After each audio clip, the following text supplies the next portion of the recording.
Hi guys, I'm Maria Strange, and I just wanted to take this chance to welcome you to my new YouTube channel, When Life Gets Strange. I've been doing a podcast for a couple of weeks now, and I'm on episode 8, and my husband has been telling me that I should put it onto YouTube. So I decided why not? So let me tell you a little bit about myself. I am Maria Strange. My husband and I have been married for 21 years. We decided on our first date that we would get married. Kind of crazy, I know, but totally true. Right now, we are remodeling our floors upstairs. We're finishing our hardwood floors. So we're in our travel trailer. So for the next couple of weeks, I'll be coming to you live from here. We have 6 children together, 3 boys, followed by 3 girls. Our youngest is 9, and her name is Taylor. And our oldest is 21, and his name is Dylan. And then in between, we have Cray, Joseph, Christina, and Lily. My husband is active duty in the military. We have moved 5 or 6 times with the military. We've been in El Paso, Kentucky, Korea, Alabama, and now we're up at New York at Fort Drum. And we have been here for about 5 years, kind of crazy. We've gotten high school stabilization, which has kept us from moving around as much as some other families in the military have. We have done 9 deployments. 3 of those were with the 160th, where they were shorter 3-month deployments. And then we have done 6 6-month deployments and 1 hardship tour to Korea, which was worse than all of the deployments together because they wanted to treat my husband's unit like they were deployed, but they really didn't have the mechanisms in place. And at that time, we had friends that were stationed in Korea. So he would see friends from other duty stations who were there with his family, but we were back here in New York. And so that for him is probably one of the harder deployments. We've kind of lucked out in that we have never done one of the 18-month deployments. However, during COVID, my husband's deployment was extended a couple of times. And then when he did get home, they were supposed to be able to quarantine at home. And he ended up quarantining on post, which they didn't find out till just a little while before they landed. And so that change of plans was pretty hard to deal with, but we managed and we made the best of it. I work as a life coach with other military spouses, talking about ways to thrive instead of just surviving. I know a lot of us, it's easy to check all the boxes and to really to come across as though we're doing all the things to the outside, but on the inside, we're really struggling to feel that connection and that desire. And that's one of the things that I want to help other military spouses with, because I get firsthand how hard it is to have children and to be a single parent when you're married and your spouse is gone all the time. And even when they're home, the long hours that they work, sometimes from 5 a.m. to 8, 9 o'clock at night. And yet you really want to make your marriage work. And that's what I want to do. I want to help you to stop feeling like you're checking the boxes, but to really feel like you are 100% connected and feeling that with your spouse. And so that's what I do. I help military spouses to feel more connected, to set goals, to reach them, to not feel like they're just checking the boxes, but that they really are thriving. I know that it is totally possible to feel as though you're thriving. So that's what I do. And if you're interested, I would love to help you. Every week, I'll be sharing a little video, probably between 10 to 20 minutes, maybe a little bit longer, maybe a little bit shorter, where I share different tips and tricks that I've picked up through life coaching and through being a military spouse for the past 18 years that have helped me to feel connected. I'll be sharing some of my challenges being a mother and a military spouse, and some of the joys and experiences that we had. So with that being said, we're going to go ahead and start today off with my podcast, episode 8. So I'm excited for you to be here. Let's get started. All right, guys, welcome to episode 8 of When Life Gets Strange. I just want to let those who are listening on my podcast know that I am starting to put these on YouTube. So you'll be able to find me there as well at When Life Gets Strange. Today, I want to talk to you guys about clean pain versus dirty pain, or natural pain versus unnatural pain. Being a military spouse comes with a lot of challenges. Our spouse is gone a lot. Our children struggle. I know right now my husband is getting ready to go to the field for 3 weeks, and he's going to miss our daughter's 11th birthday. And she's kind of sad about it. And I don't blame her, especially when he is going to the field only 30 minutes from our home. And just the way it works, he's not going to be able to be home for it unless something lucky happens and it changes. And so, to start with that, clean pain is just, it's a part of life. It's necessary. There's nothing wrong with my daughter being sad or me being sad that Spencer's not going to be home for her birthday. We want to be sad about that. And when we allow that sadness, positivity can grow from it. We can become more resilient. We can learn to sit with sadness and disappointment, and that it doesn't have to control us, that it's okay. It's part of life. Um, when we realize what clean pain, that when we try to resist it, it hurts worse than the pain itself. So when we're trying to resist it, we're fighting it. We're telling ourselves, I shouldn't be sad about this. I shouldn't be disappointed. And I've learned through my own life that when I tell myself I should or I shouldn't do something, it normally just leads to feelings of frustration and aggravation. So I work really hard on not telling myself what I should or I shouldn't be doing, but just allowing myself to feel all of it. So when I recognize that I'm feeling sad or a little disappointed because my husband won't be here for our daughter's birthday, and I sit with that sadness, I get to just know where it's at in my body. For me, sadness sits right here in my chest, and it's kind of heavy and it's kind of a blue in color, and it likes to spread. But as I allow that sadness, I get to decide, now what do I want to do? What do we want to do? My daughter and I, we're going to go out on a date on her birthday, and we're going to have fun, just the two of us. We'll probably go get nails done or go out to eat someplace fun. We might go watch a movie or go bowling. The possibilities are endless. And because we decided to allow that discomfort and to just allow it to be there a little bit and not make it mean that really anything's gone super wrong, we're able to move forward. So some examples of clean pain are being sad when things don't go your way, when you get hurt, when somebody might say something that hurts your feelings, and that's okay. Maybe you feel betrayed by a friend, or you might want to feel that the loss of a loved one. Recently, as a family, we've been dealing with our next door neighbor who kind of went a little bit crazy, and he hurt some other people and then took his own life. And dealing with the process of that, we have been neighbors for 5 years, and we loved our neighbor 100%. And we spent a lot of time with him. We gardened with him, we pick berries, and we do all sorts of things. He has been one of our favorite neighbors in our military journey so far. And to deal with that loss has been hard.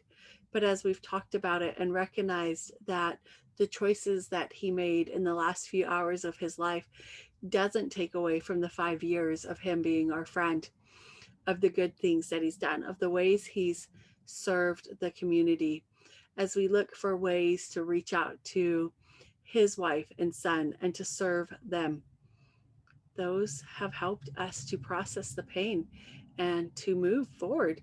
Another thing that we're dealing with recently is one of our friends' son at church has recently committed suicide, and reaching out to their family and helping them through their grieving process and allowing them to talk and to share what they are feeling, allowing them to really mourn the loss of their son. That has allowed them to process the pain. So dirty pain. So those are some examples before we go to dirty pain. So those are some examples of clean pain. When a family member is sick, when we're disappointed, things don't go our way, when we get hurt, when we lose a loved one, and we're able to process and work through that grief. However, on the dirty pain, we create that a lot in our thoughts, and we're thinking, this should not be so hard. Dirty pain can be something that is real, or it's just something that your mind is telling you. A lot of times dirty pain is the things that we tell ourselves we should be doing or should not be doing. And so I just really want you to think about that. Where in your life are you telling yourself that things should be different? Your brain, your mind, it doesn't know the difference between a real thought or an imagined thought. So imagine your spouse is deployed and you're telling yourself all the things that you should be doing. You shouldn't be sad. You should be showing up, and how that just causes you to feel stuck, to not be able to connect, to not want to get out of bed in the morning. That's really leading it into dirty pain. We have perceived attacks. We perceive people are attacking us when they're not. But just remember, our brains don't really know the difference. So some examples of dirty pain are worrying about all the things you should be doing. I should be feeding making breakfast every day. I should be making a dinner every night for my kids, when your kids are big enough to do it on their own. My kids should not be fighting. You're responsible for their actions. And when they do fight, you're telling yourself, I'm a bad mom. I failed at this. They shouldn't behave this way. I'm horrible for yelling at my children. I won't make any friends when I move, can become dirty pain, because it gets you stuck. It stops you from doing the things you need to move forward. For me right now, a lot of my closest friends have moved or are getting ready to move. And for a little while, I really got into this rut of, I'm not going to be able to make a new friend. And that wasn't really true. But as I sat there and I believed that, I wasn't putting myself out there to meet friends. But once I let go of that and was like, wait a second, I still have friends who are here. I can work on those friendships and take them to the next level. And I went into that kind of that clean pain, like, wait, yeah, I'm sad that my friends moved away, but it's okay. We're okay. My kids are okay. We all know how to make friends.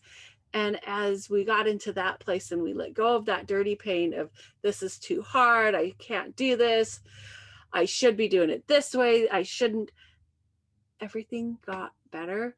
Our friendships have evolved. We're making new friends. Old friendships are becoming better. And it has just kind of been amazing. So, but one of the things that I really want you to think about is, whether you're experiencing clean or dirty pain, you need to stop judging it. When we are judging ourselves for how we are feeling and telling ourselves that we shouldn't be feeling something, it makes it harder for us to move on. We feel really stuck in that moment.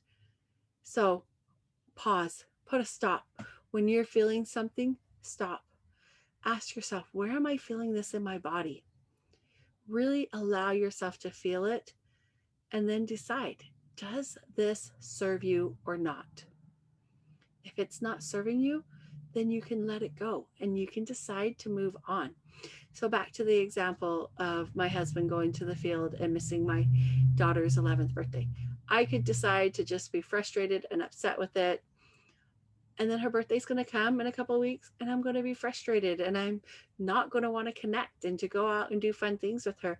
But I'm deciding right now ahead of time that sitting in that discomfort and being mad about it is not going to serve me. It's not going to allow me to show up as the mom that I want. So I'm deciding that she's going to have the best birthday ever. And we're going to have so much fun together. And maybe we'll find friends to do things with. Maybe not. Maybe it'll just be the two of us. But it is going to be a great day. Maybe we'll bring my younger daughter or my older kids. Who knows? We get to decide, and we get to decide that it's going to be fun. And because I'm aware of this discomfort and this sadness, that's what allows me to choose to feel another way, to think that I get to think this is the best birthday ever. She is so lucky that her dad's in the field right now and we get to spend it together, because I love spending time with her and I'm so excited to make that day extra special for her because her dad is in the field and he was gone last year deployed for her birthday. Now, let me teach you this too. When we try to avoid clean pain, remember I talked about that. Sometimes we don't even want to feel the clean pain when we're trying to avoid it because this is going to be too hard. Like our friends are moving away or we think we won't make any new friends. When we're avoiding that, then we intensify that clean pain, or we can even create it into dirty pain. And that's not something that we want to do because dirty pain stops us from showing up as the person that we want. It stops us from becoming the next version of us, from being our best self. So remember, stop trying to avoid it, pause, allow it, breathe into it, whatever you're feeling. There's no right or wrong way to feel. You can feel anything. And I know that sounds kind of crazy, but really think about it. If somebody says something hurtful about you and you didn't know until somebody told you, so your friend said, that Maria, she is such a bad mom. Her boys got into a fight the other day. And I didn't know that they said it. I don't have any thoughts about it. But then I hear that from somebody else. Can you believe Maria's boys got into a fight? And she's such a bad mom. And then I hear that and I'm like, oh, I am a bad mom. Maybe I failed them. Man, what am I doing? And I start dwelling on it. That can really lead to dirty pain. Or I can be like, they think I'm a bad mom. Yeah, my kids did get into a fight. And I kind of watched it for a little bit before I broke it up because I have a belief that sometimes teenage boys fight. Sometimes they get at each other. And that doesn't make me a bad mom. I broke it up when I thought it was getting out of hand. I told them to take their own space. But sometimes things happen and it is just out of our control and it's all going to be okay. I wish that my boys got along, that they were best friends, but they're not. And when I dwell on that fact and I think that I failed them and I failed myself as a mom, and I start spinning in that, then I don't even show up as the mom I want to be with them. But when I'm thinking, man, I'm doing the best I can. I want to connect with both of them. I want them to know how loved they are. What are ways that I can show them that I love them? Oh, I can take them to run errands. I can listen. I can sympathize. I can just allow myself to feel whatever emotions come up. I don't have to sit in that pain and dwell on it, on the fact that right now they don't get along. And really, it's going to be okay. Maybe one day they will, maybe not. But you know what? Their relationship with each other is theirs. It's not my relationship. What I can control is how I show up and how I feel, how I connect my thoughts about each of them. And you know what? They're both pretty amazing kids. They're both smart. They both have plans. They're both living their best life and doing things to the best of their abilities. And I totally believe that. They have different interests, and that's totally okay. And maybe their interests are even different than mine, but that's all okay. I can still connect with them. I get to think great things about them because guess what?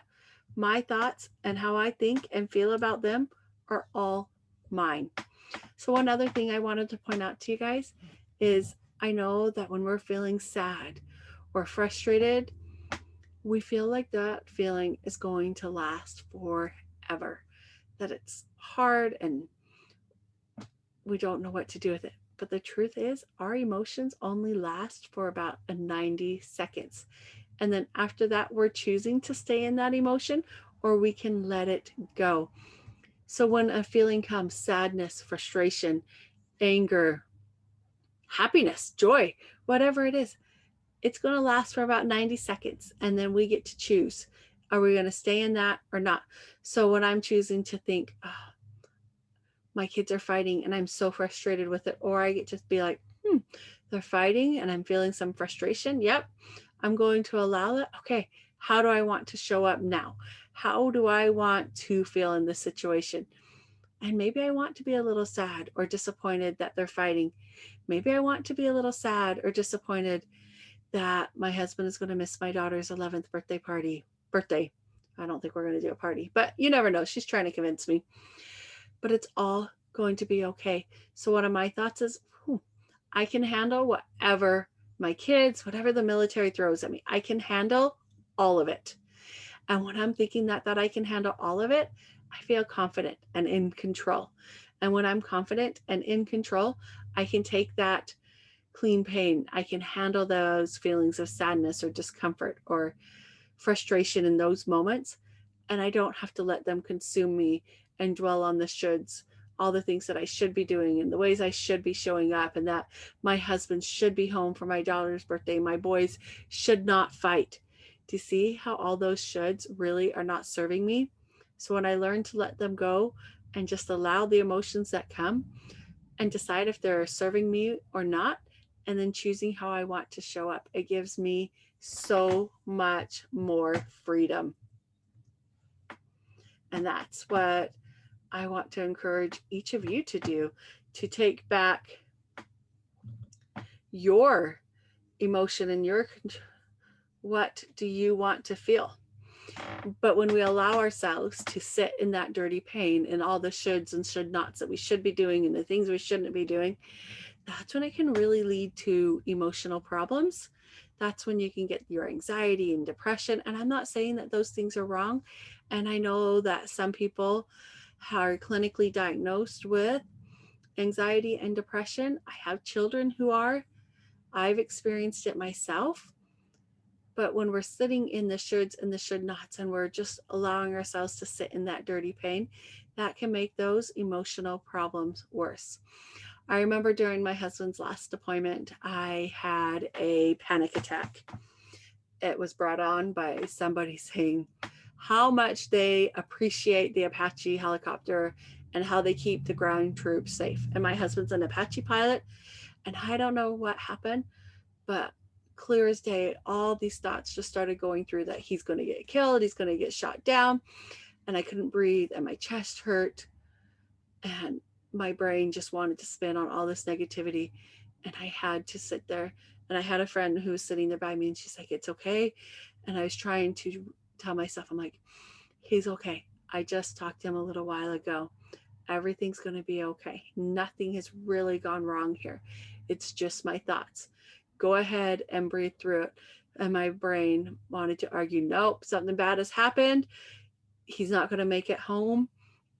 And I know some of you have experienced that your spouse didn't make it home. And I'm so sorry for your loss. And I'm sorry for the pain that you live with every day because of that. But for me, in that moment, my husband was okay. I was okay. We were safe. And I was able to breathe through it and allow myself to come down and to work through that anxiety. And it was okay. It was okay that I felt that anxiety. It's okay if you feel sad. I just want you to recognize if you're feeling sad all the time, where you're not getting out of bed and you just feel like you can't move on, then talk to somebody. Find a therapist, find a life coach, somebody who can help you. If you feel like you need medication to help you show up as your best self, there is nothing wrong with that. There's points in my life that I wish I had known. I was dealing with postpartum depression and my husband was deployed, and I didn't even know it until a couple of years later, looking back on the situation. And I'm like, oh, I really should have reached out for help. And I wish I knew then the tools that I have now, that I had a podcast like this where somebody's like, you don't have to feel stuck all the time. You don't have to feel like you're just checking the boxes, that you really can thrive even when your spouse is deployed, even when he's in the field. No matter what's going on, that you can thrive, that you can truly feel those connections. And if you're not feeling them, then talk to somebody. Please reach out, get help. There are so many people out here and in this military community who want to help you. And so what I learned from my panic attack, and just from allowing myself to sit with some of my clean pain, to allow it and to process it.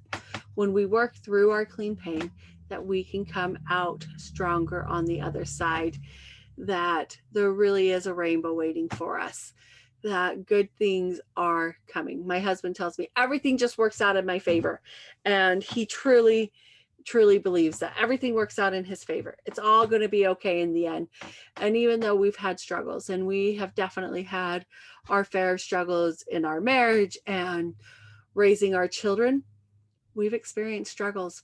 But as we look back on them, those struggles have helped to make us stronger. They've helped us to become the parents that we want to be. They've helped to make our marriage stronger. And I wouldn't trade any of the struggles that we have gone through, because we have come out stronger individually and as a couple on the other side. Now, sometimes we try and tell ourselves that our dirty pain is clean pain. So let me just tell you, dirty pain really makes you feel stuck. It's all the shoulds. I should be doing this and I shouldn't be doing that. And when you're stuck in that cycle, it's not helping you. Find someone to talk to. There's nothing that you should be feeling or that you shouldn't. It's okay to allow all of them, to really tune into our feelings and just allow ourselves to feel all of it. But if you're feeling stuck, like you just cannot function, you just can't get that connection that you want with others, please reach out. Talk to a friend, talk to a life coach. I would love to help you. A quote that I really love is, to succeed, you must lift yourself up by yourself. The mind alone can be your greatest asset, or it can be your worst enemy. And so what that's really telling us is that it's really in our thoughts.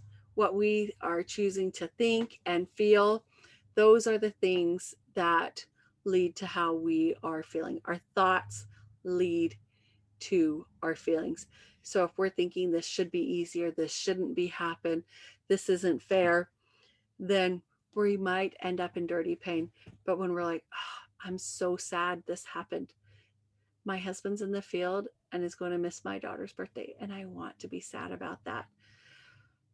That's okay. But when you're trying to tell yourself, I shouldn't be sad about that, he shouldn't be in the field, this shouldn't be happening, then you might not end up where you want to be. So I really encourage you to take the time to look at your feelings, to decide on purpose how you want to feel. How do you want to show up? As always, I'm here to listen. I offer free sessions, 45 minutes. I would love to connect. You can find me on Instagram and Facebook at Maria Strange Coaching.